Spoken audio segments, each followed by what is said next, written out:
안녕하십니까. 반갑습니다. 이번 시간에는 상관격에 대해서 설명을 드리죠. 상관격 속에는 가상관격도 있고, 진상관, 즉 월령, 월지의 상관이 있고, 이처럼 가상관이 되는 경우가 있습니다.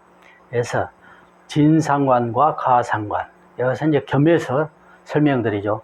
그 이치는 거의 비슷하니까 가상관이나 진상관이나 이치는 거의 비슷하다. 그래서 구체적 사실상 이 상관격을 판별하기가 어렵다라고 이제 이렇게 구서에는 나와 있는데, 그 이치를 알면은 뭐 다른 격처럼 그렇게 어렵지 않게 해석할 수 있다. 이렇게 볼 수 있습니다. 물론 이제 여기 이제 사주를 써놓고 이제 설명을 드리겠지만은, 거기에 설명에 대한 아주 사실 상관격에 대해서는 그 내용이 어느 책에나 좀 긴 편인데, 여기서 이제 많은 부분을 생략하고 중요 요점만 갖춰서 설명을 해보죠. 상관격이라는 거는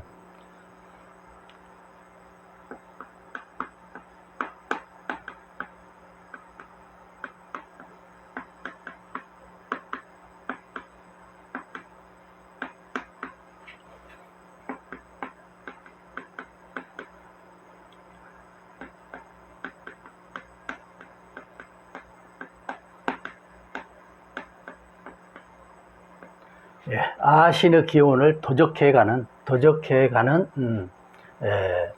상대의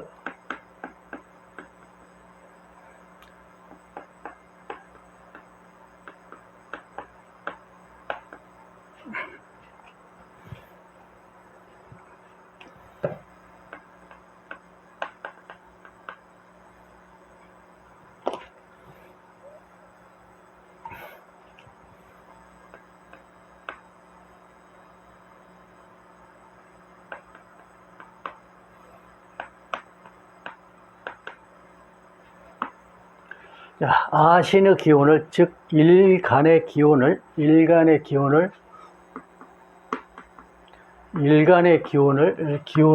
도적해가는, 즉 설해가는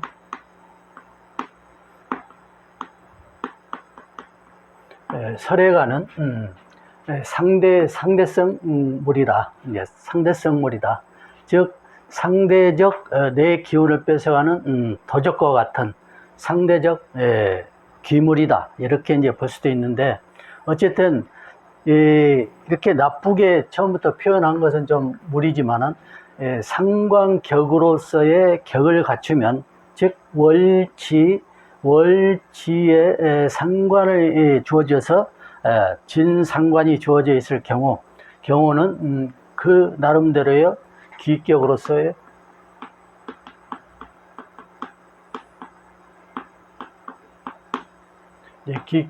성립이 된다. 그래서 상관이 이렇게 격이 주어져 있을 때는 조건들이 또 주어져 있죠. 관을 보면 아니 된다, 또는 재성이 없으면 또 발복하지 못한다, 이런 것들이 있는데, 이제 때로는 관은 물론 상관격에 주어져 있을 때 관을 보면은 흉하지만, 때로는 관성을 보아서 그 상관격으로서의 귀를 첨가해주는, 즉 관을 봄으로써 귀를 첨가해주는 그런 경우도 있다. 그렇지만은 평상시처럼 관을 보면은 흉하다. 이게 어떤 경우이냐? 반드시 신앙해야 된다. 신앙해야 된다. 이제 신약한 경우는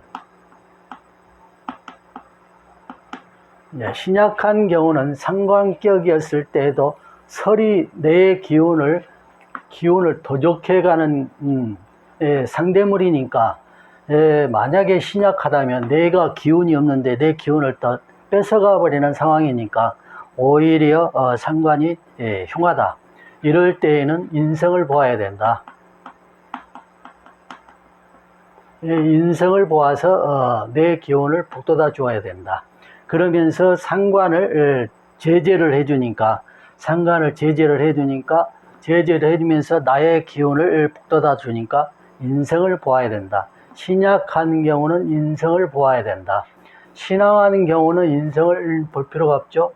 그리고 이제 상관이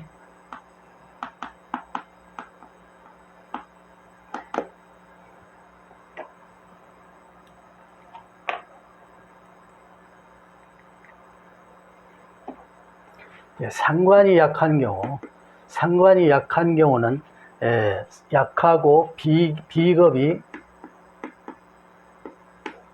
태다할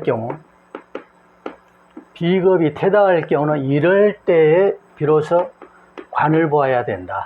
관을 보아서 비겁을 제재를 해주고 약한 상관을 즉 재성이 만약에 사주 내에 재성이 전무하다 하더라도 비겁이 태다할 경우는 관성이 비겁을 제재를 해주고 재성의 기운이 즉 사주 내에 재성이 없다 하더라도 운에서나 이렇게 봤을 때 세운이나 이렇게 봤을 때 재성이 살아남으로 해서 복이 성취되는 것이다. 이럴 때에 이제 관을 보면은 이제 사주 내에 즉 병이 되는 것을 제거하는 격이 된다.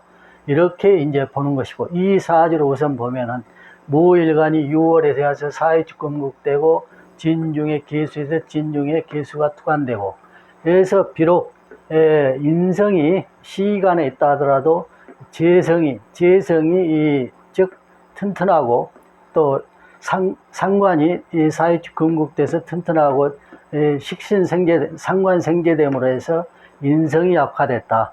그래서 본신이 신약하게 된 것이다. 그래서 운을 보면은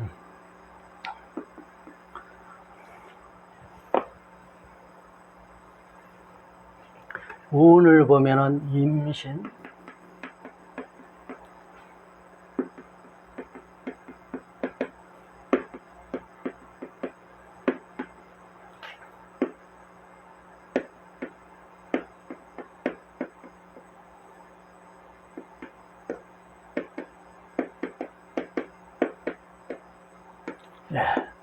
이렇게 이제 대운이 되죠. 대운이 됐을 때 신약하니까 물론 보기에는 진토 또 편인도 있고 기토도 있기 때문에 신약하지 않다라고 보아질 수 있는데, 사유축금국에 진중개수 투관돼서 진진 즉 개수 뿌리가 된다. 개수 근이 된다. 그래서 사유축금국에 설이 심하고 재성이 왕함으로 해서 인성이 약하게 돼서 내 본신이 설이 심함으로 약하게 됐다. 설이 아신의 기운이 도적당한 꼴이니까 설이 심하게 돼서 신약한 꼴이 됐다. 그래서 남방화항절 정대운까지 해서 이렇게 오랜 기간 동안 한 40여 년 동안 좋은 운이죠. 그래서 이 운이 본신을 생한 운이기 때문에 상관과 재성이 튼튼함으로 본신이 왕한 운에 발기가 되었다. 그래서 거부가 되었다. 물론 이제 거부이면서도 벼슬을 해서 높은 직위까지 오르는, 당상관까지 오르는, 그래서 지방의 거부가 될 정도의 큰 거부가 되었다. 이렇게 해서 재성이 튼튼함으로 상관생제됨으로 거부까지 되는 그러한 경우가 됐다. 그래서 이 운이 본신을 생하는, 본신이 왕한 운이기 때문에 이렇게 된 것이다. 두 번째는 역시 이것도 진상관을 이뤘지만은 상관이 너무 태다하죠. 상관이 너무 태다하다. 그러면서 본신이 양인을 봤지만은 설이 너무 심함으로 신약한데 해미 목국이 있어서 인성이 됐죠. 인성이 돼서 인성이 기신이 된 것이다. 우리가 이제 흔히 희신, 용신 이렇게 말을 하는데, 어쨌든 이것이 이 길성이 된 것이다. 그래서 이 우운을 보면은 김이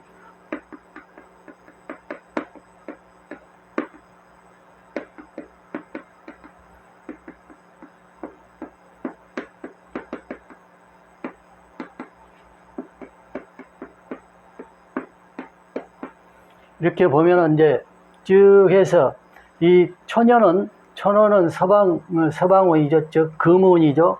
금운이 됐을 때는 이 해미 목국이 인성이 되는데, 인성을 치는 운에 이게 흉한운이 됐다. 천연은 흉한이 되는데 북방임계가 있고 밑에 북방수황절이죠. 이때 이제 화국이 돼서 이때도 괜찮지만, 그렇지만 북방수황절과 정관 가벌이 있고, 북방수황절은 왜 좋았느냐? 해미 목국을 목을 용으로 보기 때문에 이렇게 해서 수생목이 되죠. 비록 관운이지만은 수생목의 원리, 즉 목을 인성으로 삼아서 용으로 봤기 때문에, 그래서 북방운은 목을 생함으로 해서 관살운이 있긴 하지만 그게 길한 운이 됐다. 금왕운은 목을 치기 때문에 흉한 운이 됐고, 이때에 이제 이 유대운의 목을 치는 것이고, 신은 이제 이것은 이제 신중임수가 있어서 그렇지만은 왜 이때는 사망운이 안 되고 이 축대운의 사망운이 됐는데, 이거는 해미 목국에 충미충을 해서 이때 목국을 깨버려서 인성국이 파되니까 이때 사망운이 됐다. 이 사주는 묘대운에 진상관에 직접적으로 묘율충이 가니까 이때 또 이것이 사망운이 되고 이렇게 되죠. 이때는 축대운에 해미 목국 인성국을 깨기 때문에 사망운이 됐다. 이렇게 해서 이제 이 사주들이 이렇게 이제 경우수가 나오죠. 그래서 관성이 필요할 때는, 이때는 관성이 이제 상관격의 관성을 보았는데 길한 것이다는 해미 목국 신약한데 상관이 태다해서 신약한데 해미 목국 인성이 길신이므로 인성을 생하는 관성운이어서 길했다. 또 마찬가지로 이쪽은 만약에 관성국을 보면은, 관운을 보면 이제 사망을 했지만, 관성국을 보는 본신이 관성국에 여기에서 보는 인성운이 깨진 상태니까 인성을 쓰지 않고 남방 화황제 본신이 왕하는 인성이 길신이기는 해도 여기에서는 직접적으로 이렇게 보질 않고, 또 북방 수왕절을 봤으면 직접적으로 재성인데 재성이 왕해지고 인성이 깨짐으로 북방 수왕절도 흉하다. 그래서 북방 수왕절이나 금왕절은 금생수해서 이때는 흉의인데, 남방 화왕절과 토운은 길성이 돼서 크게 길하는. 그래서 묘대운은 직접적으로 진상관을 치기 때문에 흉이 돼서 사망운이 됐고 이렇게 된 것이다. 그래서 이제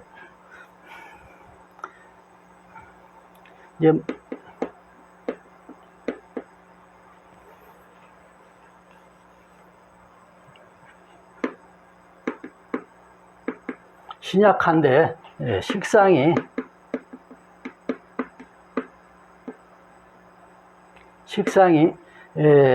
태다한 경우죠. 이것은 이제 태다한 경우가 되죠. 태다한 경우 인성을 만나야 된다.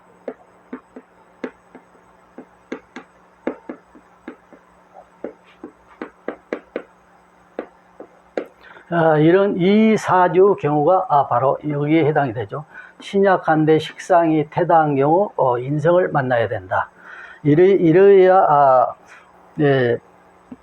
발복이 되는 것이죠. 이제 만약에 인성을 만나야 되는데 이처럼 인성국을 깨거나 인성을 파하는 것은 이제 흉운이 되는 것이다. 또 형제가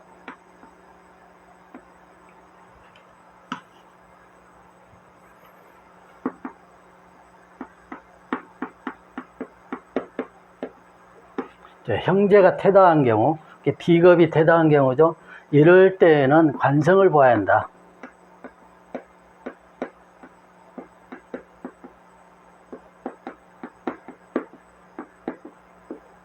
자, 관성을 보아야 한다. 이럴 때에 관성을 보아야 된다. 물론 여기서는 여기에 관이 이제 인성이 생이니까 관이 인성을 생해서 희신이 됐지만은 형제가 태다한 경우, 식상격인데 이제 상관격인데 형제가 태다한 경우는 관성을 보아야 된다. 즉 관성이 형제궁을 제재를 해서 재성이 살아나야 된다. 예.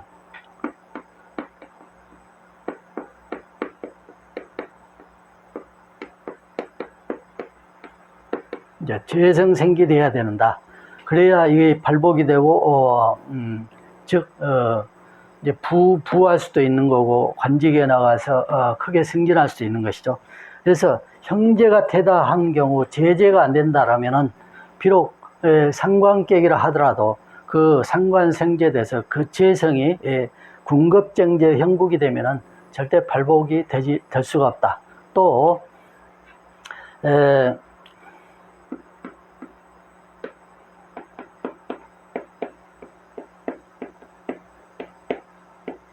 상관격에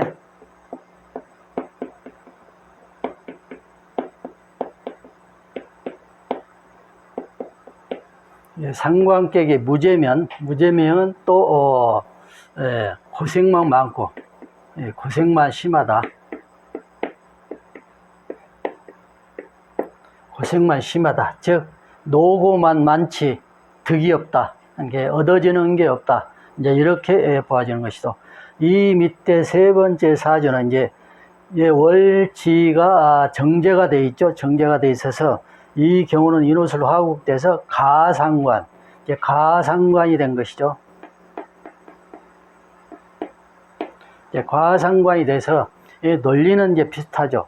근데 이게 여기에 이제 전록격, 즉 을묘조 간지가 같은 동형으로 돼 있다. 그래서 간여지동이라고 우리가 흔히 이제 문장으로서 이제 간여지동이란 말을 쓰기도 하지만 천간과 지지가 같은 것, 전록격에 해당되는 해당이 되기도 하지만은 어찌됐든 이것은 가상관격으로서 보면은 가상관격을 이루어졌죠. 그래서 가상관격을 이루었는데 비견겁제가 태다하죠. 재성이 월지에 있지만은 이제 상관생제 되지만은 이게 식신이지만은 이것을 과상관이라고 이름하죠. 그래서 인성도 있고 하지만은 본신이 왕하다, 태왕한 편이다. 그래서 가상관인데 정제가 월지에 정제가 있는데 비겁이 태다하니까 정제가 그걸 받고 있다. 이럴 때에 즉 관성이 이제 운에서 관성이 있어서 겁제 이런 걸 치게 되면은 발복이 되는 것이다. 그래서 실제 이제 운을 보면은 관운을 보게 돼요. 관운을 보게 되는데 천간관을 보게 되는데 지지의 관운을 봤으면 또 다른데 천간관을 봐서 겁제를 쳐서 이때 크게 성장하는, 크게 재물을 얻는, 재물을 얻는 사업을 했으니까 재물을 얻는 것이죠. 가상관이 재물을 얻어서 이렇게 해서 가상관의 논리도 여기의 논리처럼 재성이 군급정제 형식을 이루었는데 관운을 볼 때 관겁제를 파하는 운을 봤을 때에 크게 성장하는, 재물을 크게 얻는 그런 운이 됐다. 이렇게 이제 볼 수가 있습니다. 이제 이렇게 해서 상관격에 대해서 이렇게 간략하게나마 세 개의 사주 명절을 놓고 간략하게나마 설명을 한번 해봤습니다. 또 이제 실전 사주에 들어가서 이런 상관격들을 또 자세히 한번 설명드릴 기회가 있으니까 이번 시간에는 간략하게나마 상관격은 이러이러한 것이다 라고 이해를 하시고, 네, 상관격에 대해서는 시간 이만 마치겠습니다. 감사합니다.